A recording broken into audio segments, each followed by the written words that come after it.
How close do you have to be? I think Really pretty close? Yeah, about a fist away. about a fist away. That's an unusual way to describe it. That's a strange measurement. Really? Because that's how I learned when I was public speaking. They're like, how far should you be? A fist. Okay, whatever. All right. Did you learn that from your Right. grandpa that you don't see too much anymore? Dude. He's white knuckling it, dude. A long lost grandpa? Is that what you said? Yeah. That you don't see anymore because he's dead. Did I move the camera? Hey, did you that- guys did that one see move? John Ivy's move it? pants? I mean, does it if still look I good? had quads like that, I would wear those pants too. I really want to interview him. Have you guys seen? Do you remember the old show Spaceballs? It's the mock of Star Wars, Yeah, I've seen the really? Spaceballs. and they're sucking all the air out of Planet Druidia. That's what his pants look like. They just sucked all the air out. It's vacuum sealed, dude. But if you're packing, don't They you might wanna, be painted. He painted stripes on his painted them legs. He had to, those old rap songs where you had to like lay down on the bed to get your pants up, and like that's what you wanted to see in a girl because she had a big butt. Was that John Ivy? Oh, yeah, I think that is John Ivy. He had to lay back on the bed just to zip him up. You guys, But I'm with you. He's got Never some thunderous thighs. The man is I'm in okay. one Look, swing. He would cut me in half. look, It's, I'm here for it. So Yeah, you gotta be careful. Although, you know what, peacocking works. It does work. You know what I mean?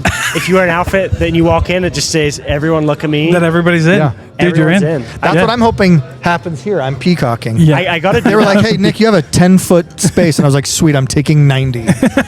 I gotta do that more. I don't know how I'm forgettable because I'm literally British, but I met. I don't know why you think that you're no. forgettable because you're not. Dude, seriously. So I met this one guy, and it was like the 6th or 7th time I'd met him, and I'd met him at Creatively. I'd met him all these different events that I'd thrown. He'd been to like 2 or 3 of my events that I put on, and he's like, Damien introduced. He's like, "Oh, have you met Tom?" He's like, "No, good to meet." And I was like, "Dude, we literally met like 6 times." We've been to breakfast together, bro.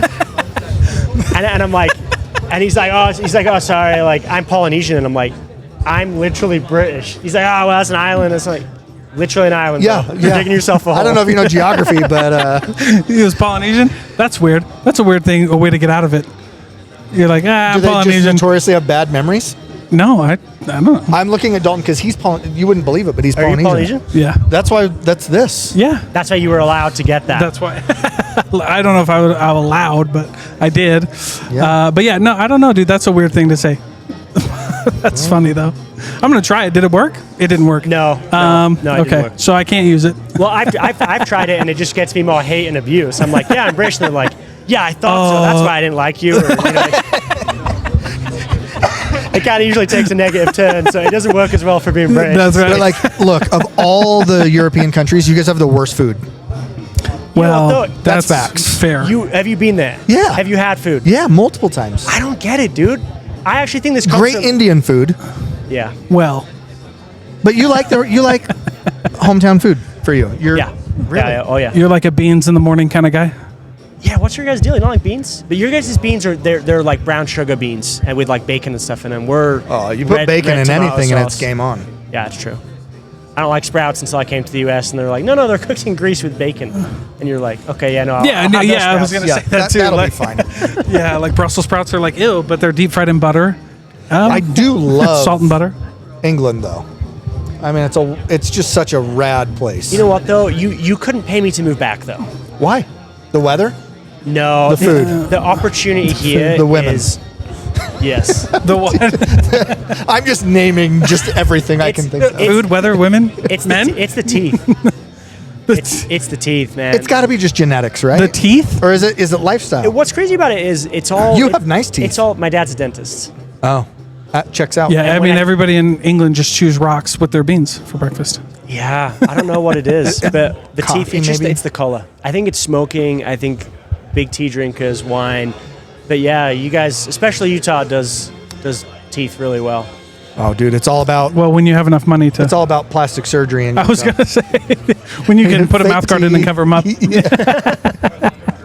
It's really hard to get what are those called? Implants dirty. Like veneers. Yeah, veneers. It's really hard to get No, veneers they messed up. like shave them down and then stick them on. I think so. Your teeth are like nubs. but that's it forever. That's a though. commitment. That's a major commitment. Yeah. I'm I not don't know ready if I for could that do type of that. commitment. Yeah, no. Veneers, yeah. My wife has two Really? veneers, yeah. Did she meet your grandpa? He knocked. Him Yeah. He's She's a talking real back. nice guy. She's talking back. I'm just kidding. She didn't know the one fist rule. She Domestic got too abuse close. is not a joke. Jim. His name's Dolphin. He just whipped her with the back. Dude, yes. My yes. grandma was at my office on Friday, and Dalton and I were wrapping up a podcast. I'm like, Grandma, this is, and she's 92, and she's old, dude. Like, She's old. she's old. I have to like lift her into the car and stuff, Yeah. you know. Yeah. And she's like, "It's nice to meet you, Dolphin." And for like 10 minutes, she was convinced it was Dolphin. And then she's like, you said something, and she's like, what's your name? Dalton with a T. And she goes, Dolphin? I'm like, yeah, yes. When my wife first started coming around, my wife's name is Taryn. And my grandma's always been bad at names. She would call my wife Karen. And my wife's like, it's fine, but it's Taryn with a T. And my grandma goes, it's fine. I'm bad with names. You can call me whatever you want. Just don't call me Grandma Bastard. You're like, I don't Why would I call know you that? why we would do that, but You're okay. like, deal. I love Easy. that. I love that Okay. she couldn't get Taryn, but Dolphin. She's just like Committed to. at She this was time in like- society. She's like, makes sense. Dolphin. She's like, I guess must you have can been be born whatever in you want. Utah. He probably spells it with a Y. Yeah, like EIGHYN. Okay, but You weren't born here though. I was. Oh, you were born in Utah. Yeah. Oh, sheesh. I just was raised different. I was, dude. I was just raised different. Wait, so Which tell is me- a- which tell me is a about statement. Your, tell about your podcast then, because it's not released. It's not released. It's not out. Yeah. Talk about Who it. knows No, what's it's even fun, man. happening here. Yeah. Dude, so Dalton has just a rad podcast I've listened to for a long time. Yeah. Wildly successful. And finally, Thank you. I was a little upset it took so long. Finally, he invited me to be on it. And I think we just like clicked, dude. It was funny. I think we ended and we chatted for, I don't know, a while afterwards. Another hour, I think. Yeah. Yeah. And he was like, dude, I've wanted to do a podcast kind of about nothing with a co-host. So people who've listened to our podcast say it's basically the Seinfeld of podcasts. I'm glad he brought you in for your specialty. Not the companies you started, not the stuff you've done. I was like, when I first met, I was like, I didn't even know that you had companies. Yeah. one of What's those- you're one of Nick's those one guys that you're skill? He like- can just talk about nothing forever. You're one of those guys that you're like, wait, what does that guy do? Yeah. I know he drives a Tesla. I don't. Oh, I, ouch. I don't. That was a cut, dude. I don't. Tesla. I don't think he's homeless. Like, what We're, is he? we're Tesla bros. He dresses borderline homeless. Oh, okay. Well, here you go. Tesla or Ford, that Ford Mustang Mach-E. Dude, You have two choices. I drive a Tesla, but before that, I drove the cheapest beaters I could possibly find. Okay. And I can prove it to you. Okay, play that your I'm not a humble car card. guy. Play. No. Do the same No, thing do everyone in the- no, Utah do does. that thing. It's cool to I have a pulled up- crappy car now. Like, dude, I'm a millionaire, right? But I can drive a Honda because I You're pulled the up guy. to Skullcandy to interview, and I was so embarrassed by my car that I walked like a half a mile because I drove. I no, can't you even didn't, admit dude. it. You put the keys on the table. You're like Yeah. humble. Dude, no. I drove a PT Cruiser, and to make Oh. it worse, Okay, that's Oh, less yeah, than that's humility, dude. yeah, that's that messed is up. embarrassing. That's bad, dude. Yeah. to make yeah. it worse, it was bright gold. Wow. So it was like, hey, I'm driving a PT Cruiser, and if you can't see it, check out the bright gold car driving by. Dude, those bright it was golds. bad. My grandpa used to have a bright gold car. Yeah, and they're called- they literally was like a $10,000 discount because no one would. Right, They it's got- literally like look like cat sick. when I Cat sick. sold It's cars, vomit on the stairs, dude. Yeah. the color's called champagne, and no one bought it. Like if Yeah. we had a champagne car, it was like either really old people were gonna buy this because it was like champagne exterior, tan beige interior. You're like, I can't think of a more Mitch McConnell, Joe Biden car. You know, did you forget? Well, dude, so I went to get a car. My car exploded on the freeway. Yeah. So I went to the used dealership, Yeah. and they were writing the price on the PT Cruiser, and they and I was like, that is a crazy low number. Like, what's wrong with it? Yeah. I get in, I look, dude. The kid who was writing the number wrote the wrong number on the No way. on the thing. They were like bringing out the paperwork, like, look, here's what we just bought it for. I'm like, I don't care. that's the price on the car. I took a Yeah. picture So of it. is that legit? And they held it to Because me. everyone says that, right? Like, oh, if this is what it says, like that's the law. Is Yeah, that, it is. No, it's advertised. If it's advertised, they can say no. They can tell you, guy who used to work in the auto industry, they can say no, they're not going to do the deal, but It's not like they lost money, but they made no money. It was he basically wrote the exact number that they bought the car for, and I was like, tough crap, dude. Yeah, So you're I like, walked out. all right, bro. I drove out in an old man gold PT Cruiser for peanuts. yeah. And I Good was for you. stoked on it. Like, I don't care what car I'm I mean, driving. you good didn't for lose you. money, but you kind of lost your dignity. A little. Oh, I've never had. They were dignity. probably Are you like kidding me? they probably went back to the sales desk and they were like, "Look, I don't know if we're ever going to sell this. First money's best money, and this guy picked it. We're going to put an Asda sticker on it. You can't bring it back. All right, we'll do the deal if you promise not to ever say you bought it from here or bring it back." That's right. That's right. Yeah. Just get this gold PT Cruiser off our lot. Where did it It's go? bringing down. What happened to it? That car also burst into flames on the freeway. I just drive cars until they're done. Until they're done. So, and then I got a old man Chevy Colorado, like the little one. Like the work truck type And dude, this of is like little ones. this was like not my best husband moment. I wanted a truck forever, and for some reason I was like, I want a little old man truck. Going from an old man Cruiser, I'm going to an old man truck. So I find this one, I dig it. I'm at the used dealership I want a truck 'cause I'm a with my man. kids, and I call my wife, and I'm like, hey, I think this is the one I want. Here's the deal. And she's like, I don't know. We're like kind of debating back and forth. And the debate just rages on for a while. And she's like, I think no, like, just wait. And I uttered the dumbest things I've ever said in my life. I was like, well, I was calling to have a conversation about it. Now I'm just telling you, I'm getting it. And I drove home with it. She never got inside that truck. Oh, For how long? ever. 18 months. Oh, It was a good long legit while. Never got inside it? She would not get inside that. That is a woman of principle. Yeah, I like dude. that. She That's was awesome. like, it's fine that you got a truck. I don't mind, but like, we make decisions like this together, and you kind of broke that. So, never made that decision again or mistake. I like the arc of that story. It got really funny. We were laughing, and then you were And like, then you were like, serious marital advice. Seriously, 18 And I was like, months. how am I supposed to laugh now? Damn it. So long way around. This is exactly what the podcast is. Yeah. It's Yeah. side streets, back alleyways. Yeah, whatever you Conversations about want to nothing. talk about, dude. Yeah, that's the then show. Sigi I like that. in the Philippines. She cuts them up. Shout out Sigi. Shout out Sigi. She's the best. She's coming. I'm gonna fly her out before the end of the year. And she Oh, just clips good. it. She clips it, does Edits color it, yeah. correcting, and That's then cool. I think we're getting probably 5 to 10 cut downs per episode. Really? We're That's just good, though. banking That's them right good, though, now. dude. Yeah. Really? We haven't done anything with it. Where are you going to put Just LinkedIn. them? Really? Yeah. Yeah. My team wants to start like a social media account just for it. We were even talking about a website. I'm like, I don't want to have a house of all these brands. Let's just do the Lunch Break podcast. Dalton can share it on his platforms. I can share it on mine. Yeah. Yeah. And it's just like brought to you by Nick and Dalton. Yeah. And no real, Agenda. it doesn't need to be a full brand, Yeah. I don't think. It's Yeah. just too much Yeah. to try to manage. Yeah. What's a lot? And I think it comes off more authentic if it's not tied to a bunch. Like we're just having fun. Like, Yeah. like clearly, what we like. Both of us are very, we post a lot on LinkedIn, so it's not really hard to figure out what we do. Yeah. So the podcast is just one I of don't those know. outlets Apparently people don't remember Tom and they don't know what I do. Yeah. don't know. I don't know. Yeah, man. don't know What do how you to guys describe do? I'm okay with that. But I'm not a big LinkedIn poster. No. think But you it's know fun. what? I think there's LinkedIn culture in Utah that doesn't exist in most places. It's pretty Yeah. it's pretty hardcore here.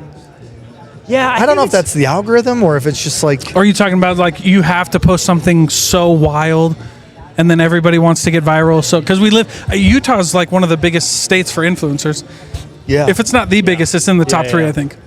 I don't know. Yeah, So I think everybody that- wants to be an influencer. That's kind of the thing for me is I always just kind of worry too because I think I'll write something super insightful and then I'm like, dang it, I'm trying to be super insightful and help people rather than just like Just be you. just be yourself.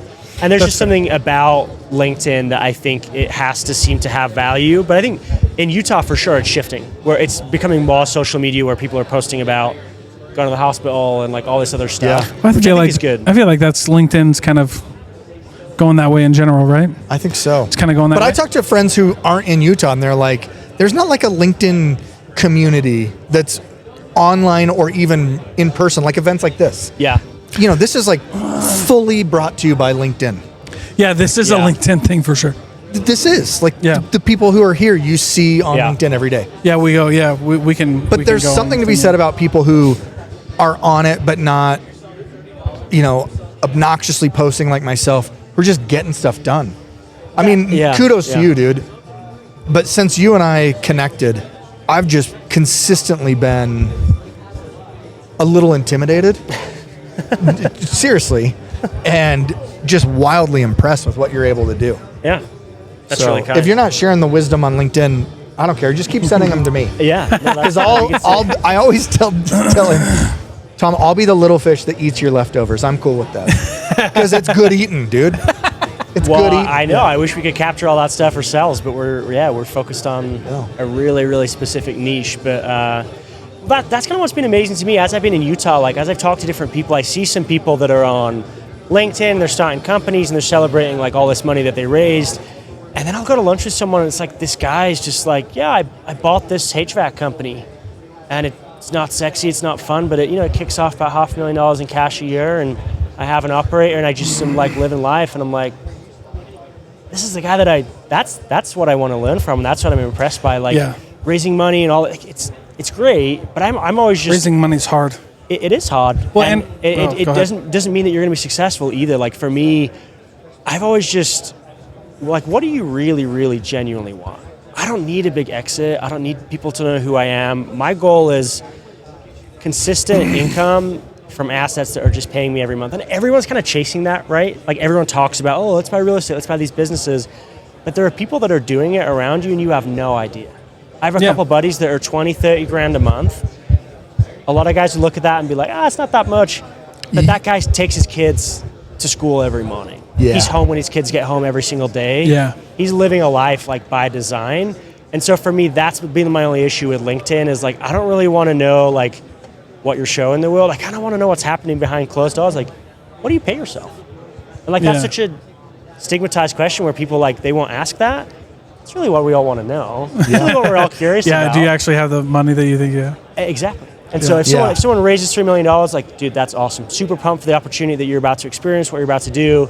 But I'm also kind of more curious about how do you structure your personal finances and your time? Are you living a life that I would want to copy? Because if you're in the office 12, 13, 14 hours a day, it's not one that I would want to trade for. Yeah. Well, and I have a friend who the new car comes out, the new, like what flossed every day, and you're like, oh my gosh, this guy's crushing. Yeah. But then you really get to talk with them and they're maxing out credit cards. They're living this dangerous lifestyle that you fear is going to collapse on them at any moment. Yeah. The stress that they're carrying is wild. Yeah. And then I have other friends who, like, they don't live in the biggest house, but they pay cash for a boat. Yeah. He's like, no debt. Everything's paid for. We do it as we can. And we're stress free. I think I'm with you. I recently just started talking to people about say no to equity. Like, get that converted into salary. Get that converted into a sign-on bonus. Yeah. There's times where equity works, but I've been with 3 companies pre and post IPO. I have almost nothing to show for it. Yeah. And big companies. Yeah. It's all about that cash flow. It's about, and then how do you make that passive? Which I think is what you're. Well, it's kind of about control too. Like the thing is, when you take equity, it's like they're going to kick you 0.5%, 1%, 2% of a company. You have effectively a lottery ticket. It's like you're sitting around waiting for someone else. That dilutes over time, and you're sitting around waiting for someone else to make a decision. I've never been a fan of equity. It just depends what your plan is, and it depends how you want to live your life. For me, I ran the math and said, okay, if I push for equity in my deal, if I was to convert that into commission based on my core talent, which is bringing in new business, how long would it take me to pay that off? Is the company reasonably going to sell in that time? Yeah. If it was, who would buy it? What's the likelihood of that? Yeah. I did kind of analysis and the cost benefit of that. Way better with just taking commission. Took that within 9 months. I'd paid effectively what the equity would ever be worth within 9 months. Oh, that's easy. And I think what people need to realize owners shouldn't freak out if an employee doesn't want equity. Right. Right? Like when we talked about this with Scott on the podcast, when I left Wooly, he was like, hey, do you want to buy your remaining equity from us? And I was like, no. Like, sorry, dude. He's like, wait, you don't believe in us? And I was like, no, I believe, but dude, this is not a safe gamble. Like the odds of you guys ever selling, the percent that I would get, how diluted it gets. Like, good, well, because Scott, it would take me 15 years, maybe to get something back. Because you don't have any control over how many more times they're going to raise, if they have to take a down round, if they have to do any of that that's going to affect your shares. And I always default to money first. And people, and even as a salesperson, like commission only salespeople, like we've had to talk about this. I fought some people on LinkedIn about it because I'm just like, you want me to take all of the risk and I didn't do it. Like, you know what I mean? Like, and I don't have any of the say. Like, I get all of the risk and none of the... It's okay for your brain to work a different way. Some guys want to play the long game, and they own the majority, and they have the control. Sure, when that's you're fine. a commission-only salesperson, I have control over my immediate income in a 0 to 6 month period based on what I do today. I have an immediate feedback loop. That's how I'm built. I'm built that I need to close a couple deals every single month. Otherwise, I start to feel anxious. I start to feel worried and nervous. It's in my DNA. Some other guys are incredibly chill. And I look at creatively, and I look at Jay and his personality type. He's built for those long-term plays, and he'll have those big exits. But in the meantime, I can just stack away cash and buy assets and build a life that suits my personality. And so it's okay. It's okay. Yeah, there's not a wrong and a right way, I guess. It's not looking at it. It's not that you don't believe in the company. It's how do I align incentives, and how do I make it so that this is what I'm good at, this is what incentivizes me, this will have the best outcome, not only for me, but for him too. Yeah. Good one. Dude, thanks for sending me your table scraps. Keep them coming.